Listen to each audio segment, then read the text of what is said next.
Now it's time to investigate one of the most important properties of elementary particles. One that literally shapes the atoms of each element in the periodic table. Jeeves, please continue.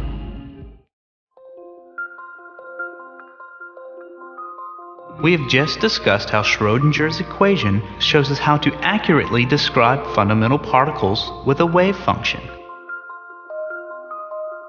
Now let's examine why two electrons together reveal a feature of quantum mechanics totally unlike anything in the large-scale world we inhabit. In a classical setting, even if two things are identical, they are still individuals. As long as we keep track of them carefully, we can treat them separately and label them A and B, or X and Y, or 1 and 2. But consider what is different about a two-electron system. Whether in an atom or in a box, it doesn't matter. Since the two electrons are consistently phasing in and out of existence, and since they are absolutely identical, it is impossible to keep track of specific individuals. Because of this, we must use a combined wave function to describe the pair rather than using two individual wave functions. This new two-particle wave function will have two parts to it, and those parts will either add or subtract. Physicists would say this makes the wave function either symmetric or antisymmetric. And it turns out that only the antisymmetric function works for the electrons, and quarks, and protons, and neutrons. Let's let this red wave represent the first part of the combined wave function, and this green wave represent the negative of the second part. If the electrons are in the same state, these two waves will be a mirror image of one another. As one goes up, the other goes down in perfect synchrony. So when we combine them, we get no wave at all. And since the wave is a map of electrons existing at that point,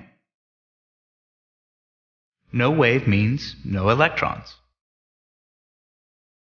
So clearly, two electrons can never be in the same state because that causes their combined wave function to disappear. Now the only components making up the dynamical state in the atom is the shell it occupies, and another property that electrons have called spin. You can think of electrons as little spinning tops if that helps. And these electron tops can spin in only two ways, upright or upside down, which can make them distinguishable. So the end result is that two and only two electrons can occupy each shell in an atom, one with spin up and the other with spin down. Other electrons in the atom must occupy higher and higher shells. This is called the Pauli exclusion principle, first espoused by Wolfgang Pauli. Without this exclusion, all electrons would occupy the lowest energy state, and atoms would behave very differently, and the universe would be a very different place.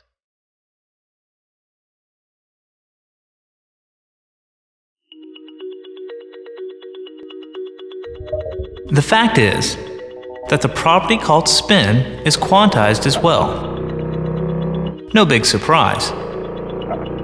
And all the particles fall into one of two different families because of this.